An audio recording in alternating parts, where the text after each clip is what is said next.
Hay una región del cerebro que nos diferencia de cualquier otro ser vivo que también tenga cerebro, la corteza prefrontal.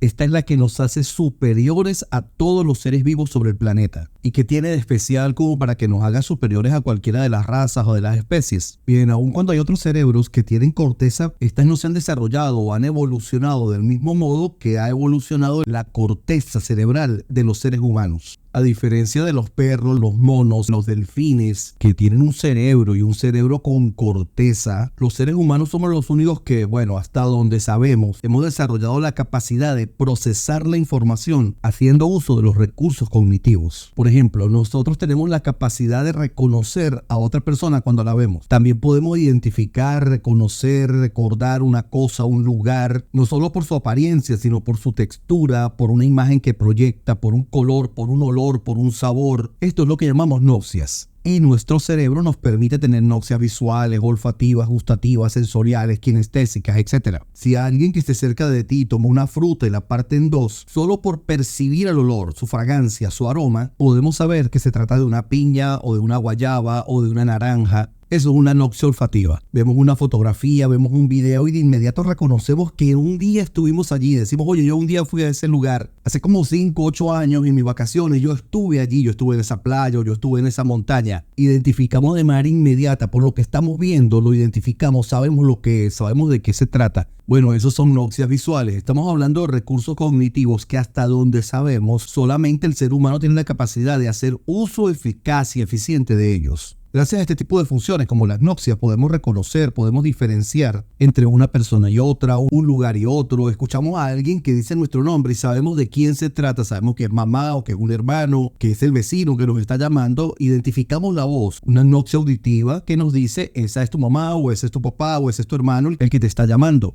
Otra función cognitiva también propia de la corteza prefrontal de nuestro cerebro son las praxias, que también están asociadas a la memoria, pero en este caso a la práctica, al procedimiento. O sea, está más conectado a la memoria procedimental. Y también tenemos diferentes tipos, por ejemplo, las ideomotoras, que están asociadas al movimiento, a una postura, a la comunicación corporal. Cuando nosotros comunicamos, damos un mensaje sin hacer uso de las palabras. Por ejemplo, decir no con el dedo, hacer un saludo militar, insultar con la mano, pedir silencio colocando un dedo en la boca. Son simplemente movimientos que tienen un mensaje y que los podemos usar para comunicarnos y la otra persona los recibe y los entiende. ¿Por qué? Porque estamos haciendo uso de una praxia que es un recurso cognitivo de la corteza prefrontal propia de los seres humanos. También tenemos praxias ideatorias. Estas nos permiten recordar cómo usar algo, cómo se debe usar el teclado de la computadora, el teléfono, una abrelatas, o sea, simplemente las acciones, recordar cómo es que le damos uso a un destornillador para quitar un tornillo de un lugar, de una puerta, de una pared. Son acciones muy simples, como el uso que le damos al cepillo cada vez que lavamos nuestros dientes, o cómo usamos una tijera para podar una planta. Y unas praxias un poquito más complejas, las visoconstructivas, que es esa capacidad que tenemos los seres humanos para desplazar, para organizar cosas, para acomodar muebles, quitarlos de un lugar, ponerlos en otro, orientarlos, colocarlos en un lugar de una manera en particular por algo que vamos a hacer, por algo que va a ocurrir. Por ejemplo, si decidimos hacer una reunión, activamos la corteza prefrontal para planificar cómo se van a sentar los invitados. Las praxias visoconstructivas permiten que visualicemos los muebles, que sepamos hacer uso del espacio para dar el mejor rendimiento. Entonces movemos las sillas para colocarlas de un modo en particular en base al resultado que deseamos obtener en esa reunión. O si no, estas praxias nos permiten a nosotros jugar, por ejemplo, cuando armamos un rompecabezas, unimos las piezas de un Lego, jugamos Tetris, jugamos Jenga. Y otra praxia que usamos con mucha frecuencia son las orofaciales, que se parecen a las ideomotoras, o sea, nos permiten comunicarnos con el cuerpo, pero en este caso solo con la cara. O sea, es la capacidad que tenemos nosotros de comunicarnos con el rostro. Transmitir un mensaje cuando fruncimos el ceño, lanzamos un beso, apretamos los labios, damos una sonrisa para demostrar simpatía. ¿Has leído ese versículo bíblico que nos relata, que nos cuenta cuando Pedro le guiñó el ojo a Jesús para solicitarle un tipo de preferencia, un voto de confianza mayor ante todo el grupo de discípulos? Bueno, eso fue una praxia orofacial. Lo hizo desde su corteza prefrontal esperando que le diesen un trato especial, un trato diferente. Si en este momento me paro en un salón y coloco en una pared la imagen de 3 figuras geométricas, volteo, miro a los estudiantes y les digo, deben seleccionar el triángulo y dibujar uno igual. Lo primero que tiene que ocurrir en el cerebro de quienes me están escuchando es que deben traducir, comprender, entender el mensaje. Entonces aquí que interviene el área de Wernicke, que es la encargada de que el lenguaje, la comunicación, el mensaje que yo estoy transmitiendo tenga sentido, se pueda comprender, le diga algo al que está escuchando. Es gracias al área de Wernicke que este mensaje que les estoy dando puede tener un sentido. Ellos van a comprender la orden.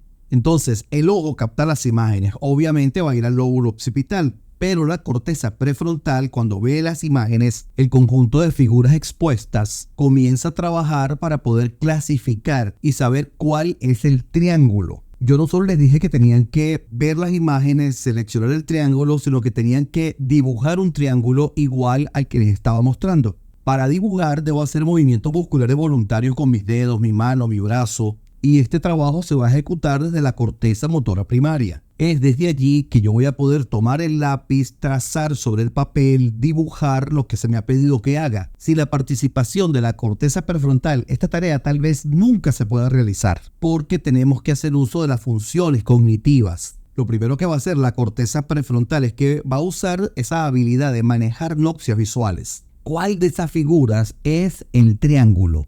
Imagínalo de esta manera.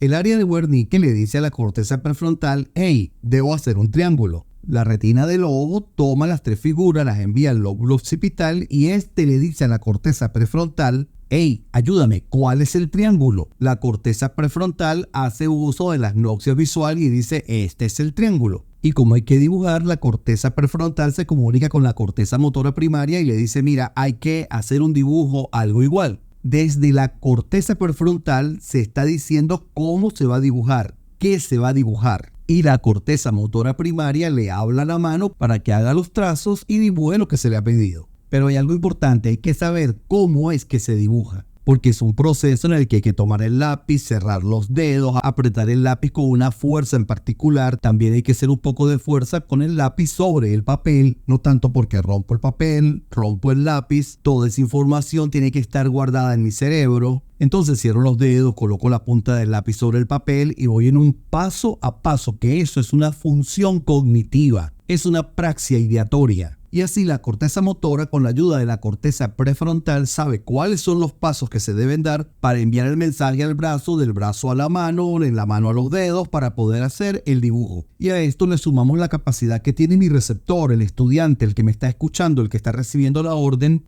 Esa capacidad que en cierto modo es única de los seres humanos, que es prestar atención, orientarse en el espacio, usar la memoria.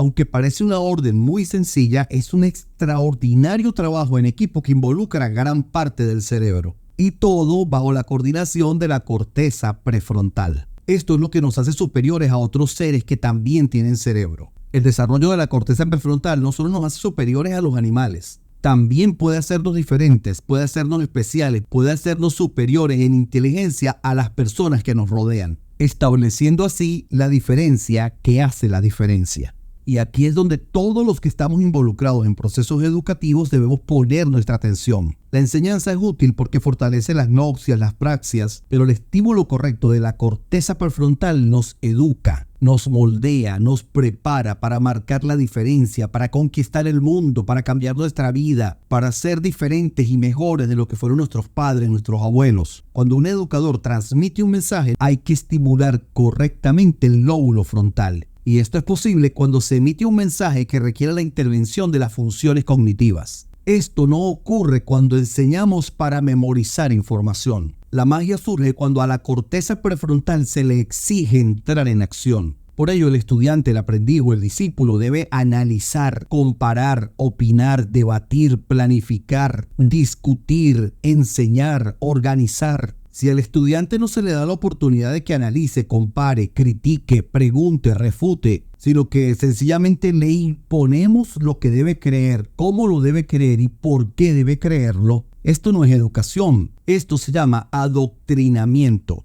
El adoctrinamiento no da lugar al análisis, tampoco permite el surgimiento de nuevas ideas. Sencillamente muestra el camino y se le dice a la persona, este es el camino, por aquí debes caminar, e incluso se le dice cómo debe caminar. Mientras que la educación plantea, muestra un camino y luego hace una invitación para que las personas, los que están participando, puedan idear un plan del cómo caminar, del cómo desplazarse por ese lugar. Esto hace que surja la creatividad, la innovación, que se use el cerebro, que se desarrolle la inteligencia, que surjan cambios significativos, porque esto permite que incluso nazcan nuevos caminos.